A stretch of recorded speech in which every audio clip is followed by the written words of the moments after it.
शेष जी के फण में सरसों के दाने की तरह अनंत ब्रह्मांड है। अच्छा, वो भगवान गिरिराज उठा ले, कोई बड़ी बात हो गई? तो अपने लोग क्या है, गोस्वामी तुलसीदास जी से किसी भक्त ने विनोद में कहा कि आपके ठाकुर तो कितने 12 कला युक्त है।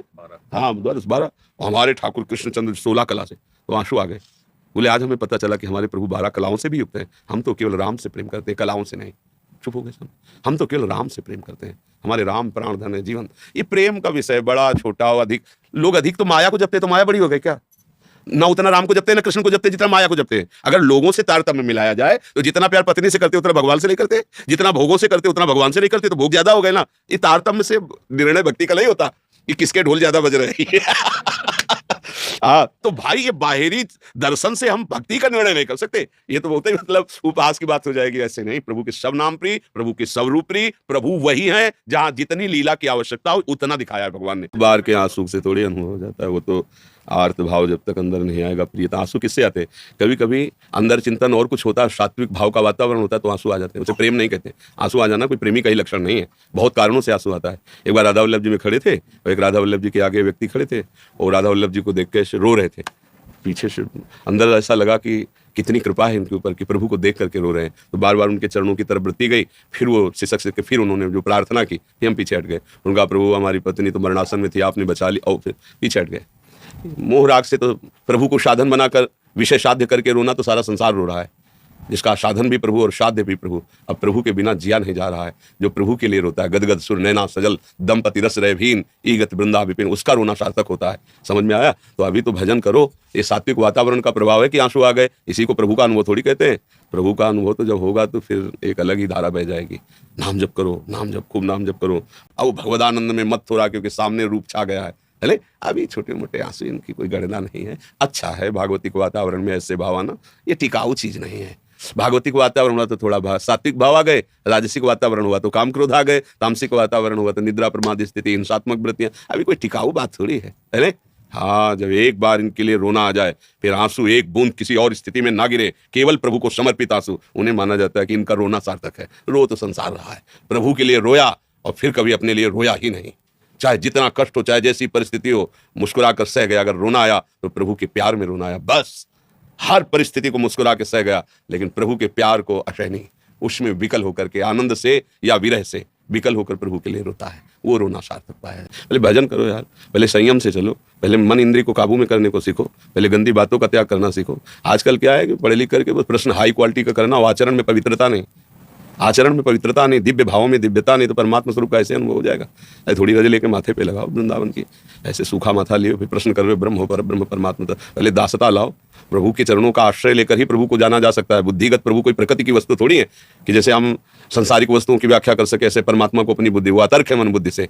हाँ, जब हम दैन्यता से भजन करते तो हमारी बुद्धि में प्रकाशित हो जाते हैं। दूसरों न कोई, इतनी बात समझ लो, दूसरों न कोई, एक ही परम तत्व है। उसी को विविध नामों से पुकारा जाता है, चाहे उसे ज्ञानी जन ब्रह्म कहें, योगी जन परमात्मा कहें, भक्त जन भगवान कहें, रसिक जन लाड़ीले लाल कहें, वही है, दूसरा कोई नहीं है। खूब भजन करो, अच्छे आचरण बनाओ। पहले आपके आचरण जगत मंगल करने वाले बने, आपका चरित्र पावन हो, आपकी इंद्रियां, आपका मन कुमार्गामी वृत्तियों से हटे, तब आगे की बात बनती है। आनंद तब आता है जब हम एक नींव रखें अपनी आस्तिकता की, ऐसी नींव जिसमें पवित्रता, सत्यता, धर्म और आचरण विराजमान। समझ में आ रहा भैया? ऐसा बात ऐसा नहीं कहते, आप फाइनल नहीं बोल सकती जितना राम नाम में प्रेमी उतना कृष्ण नाम में प्रेमी नहीं। तुलसीदास जी तरस गए, वृंदावन आए तो तरस गए।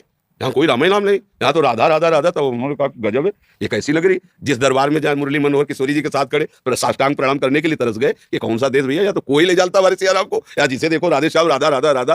तो आप अयोध्या पहुंच जाओ, वहाँ सियाराम ही सियाराम, सियाराम ही सियाराम। भाई प्रभु एक ही है। ऐसा तारतम्य करने से अपराध भी लगता है और ऐसा तारतम्य है भी नहीं। हमारे प्रभु के विविध नाम हैं, विविध रूप हैं। जिसको जहां गुरु कृपा से आसक्ति हो जाए, खूब उन्हीं को दुलरा, वही है, दूसरा कोई नहीं है। ना कृष्ण दूसरे, ना राम दूसरे, ना सिया जी दूसरी, ना किशोरी जी दूसरी। हाँ, प्रेम की पराकाष्ठा फिर अलग अलग। जैसे राम और परशुराम एक ही बात है ना।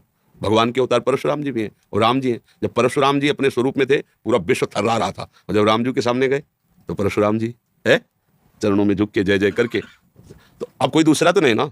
ऐसे ही जैसे तुम पिता हो, तुम मीठा लेके आए, 4 बच्चे हैं, चारों को दिया, उनमें से एक बच्चा दौड़ के आया और आपकी गोद में बैठ के आपके मुख में ऐसे लगा दे, आप क्या करोगे? हृदय भर आएगा। और दूसरा हाथ ऐसे गोदी में लेके उससे छीन के उसको पाओगे। ये सौभाग्य वो 3 नहीं पाए जो खाने लगे। बस प्रभु की दी हुई वस्तु है, पर जब आप प्रभु को भोग लगा के पाओगे तो उनका दुलार मिल जाएगा, उनकी कृपा मिल। अब ये लोग समझते नहीं है, अरे भगवान को क्या भोग लगाना, भगवान तो सबका, तो जैसे वो पिता ही लाया है, लेकिन वो दौड़कर पिता के जब मुख में लगाया ना तो उसकी आत्मा भर गई, अच्छा इतना प्यार, और वो दुलार करके फिर अपने हाथ से पवाएगा। तो ऐसे ही भगवान का जब हम प्रसाद पाते हैं तो प्रसादे सर्व दुखा नाम हानि रस्यो उपजायते, समस्त दुखों का नाश करके प्रसन्नता प्रदान करता है। अब भला हम मांस का भोग कैसे लगा सकते हैं? गंदी बातें, गंदे आचरण, गंदा भोजन, गंदा पेय, और इसके बाद अगर हम सोचे कि सुखी हो जाएंगे तो आप लिख लो, चाहे आप कुबेर का खजाना प्राप्त कर लो तो भी आप सुखी नहीं हो सकते, क्योंकि उसमें सुख नहीं, सुख विचारों में है, सुख संतोष में है, सुख हृदय की शांति में है। हृदय शांत नहीं तो फिर किस बात का? हम ये उपदेश केवल आपके मंगल के लिए दे रहे, केवल मंगल के लिए। अगर आप थोड़ा भी 10 मिनट भी अपनी दिनचर्या में ऐसा ले आए कि राधा राधा राधा कृष्ण कृष्ण कृष्ण, तो आप खुद आगे देख लेना। पर इसके साथ आपको परहेज करना पड़ेगा, पराई माता बहन के साथ गंदी दृष्टि, और ये जो खान पान की छूट आपने दे रखी राक्षसी भोजन, इसका त्याग करो। 10 मिनट केवल जप करो, वही 10 मिनट आपको उठाने लगेगा। अब आप थोड़ी देर तो नाम जप करते हो, इसके बाद गंदे आचरण, तो एक बार पोछा लगा दो, फिर वहां से पंखा चला करके धूल फेंक दो, पूरा गंदा हो जाएगा, पहले से भी ज्यादा गंदा हो जाए। हम लोग ऐसे ही हैं कि थोड़ा तो पोछा लगाने की कोशिश करते हो, उससे कई गुना बढ़कर गंदगी फेंक लेते हैं अपने हृदय में। फिर कहते हैं 18 वर्ष हो गए, 20 वर्ष हो गए, हमें कोई लाभ। नियम से चलो ना, परहेज से चलो, देखो दवा काम करती है कि नहीं। अरे हम भगवान के बच्चे हैं, भगवान देख रहे हैं कि उनकी कितनी प्रबल माया है, पर हम उनके आश्रित तो हो ना, उनको पुकारें तो फिर देखो कितना अच्छा लगता है। मृग का चिंतन करते हुए मरे तो अगला जन्म मृग बने ना, स्त्री का चिंतन करते हुए मरोगे तो स्त्री तो मिलेगी नहीं, तुम खुद स्त्री बनोगे और फिर फंसोगे किसी पुरुष शरीर में। यही तो क्रम चल रहा है। फिर पुरुष शरीर में तुम्हारी प्रीता होगी कि मेरा पति है। इसका उदाहरण है पुरंजनोपाख्यान भागवत में है। तो पुरंजन ने एक सुंदर स्त्री को देखा, राजमहल 9 दरवाजे का पूरा बगीचा, लुभायमान हुआ, इतना आसक्त हो गया कि जब मरा तो उसका चिंतन हुआ, तो वो जाके स्त्री बना, मगध देश राजा की रानी बना। और वो युद्ध में राजा मारा गया और वो अपनी चूड़ियां फोड़ के रो रहा था। तो भगवान उसको ज्ञान देने के लिए गए, बोले तू जानता नहीं मैं तेरा मित्र हूं, अविज्ञात सखा, जिसे तुम जानकारी नहीं रखते हो वो मैं तुम्हारा मित्र हूं। ना तू स्त्री है ना पुरुष है यार, पिछले जन्म में तू पुरंजन था, स्त्री में आसक्त हुआ, आ करके मगध देश की रानी बना, अब तेरा पति चला गया, उस पर आसक्त हो रहा। ये क्रम कब तक चलता रहेगा? सावधान, तू ना स्त्री है ना पुरुष है, मेरा अंश है, मेरा भजन। उसी समय उनको वैराग्य हुआ। तो ये सावधानी कर लो तो जीवन सार्थक हो जाएगा, नहीं तो फिर भी वो रूप टिकाऊ नहीं है जो रूप भगवान का। उनसे देखो, इतने से प्यार में तुम लट्टू हो गए, और प्यार समुद्र भगवान है, जब उसका प्यार आएगा तो तुम डूब जाओगे, तुम रह ही नहीं जाओगे, अस्तित्व ही नहीं रहेगा। मुझे लगता है अगर सुधार किया जाए तो हमारा प्यार करना सार्थक हो जाए। मेरा प्रभु ही सबके अंदर है, वही प्यारा है, उसी से हम प्यार करते हैं। चाहे जितना लाडला बालक हो, वो प्रभु चले जाए तो उसकी माँ से को अब रखो 2-4 महीने, तो वही पैसा देगी आपको कि जाओ इसको नष्ट कर दो शरीर को, क्यों अब वो नहीं रहा। तो अनजाने में भी प्यार सब भगवान से ही करते हैं, पर जान करके प्यार करो तो बढ़िया सार्थक हो जाए जीवन। कितना बढ़िया भाव है कि उनकी याद करके उनके विषय में रोना। यही तो हम लोग जीवन भर मांगते रहते हैं प्रभु से कि और कुछ नहीं चाहिए, आपकी याद करके आपके लिए तड़पूं, आपके लिए रोऊं, और वो आपको है। थोड़ा दिशा बदल दो, प्रभु की तरफ कर दो तो अभी महात्मा हो जाओगे, और नहीं तो फिर यही दुर्गति करा देगा।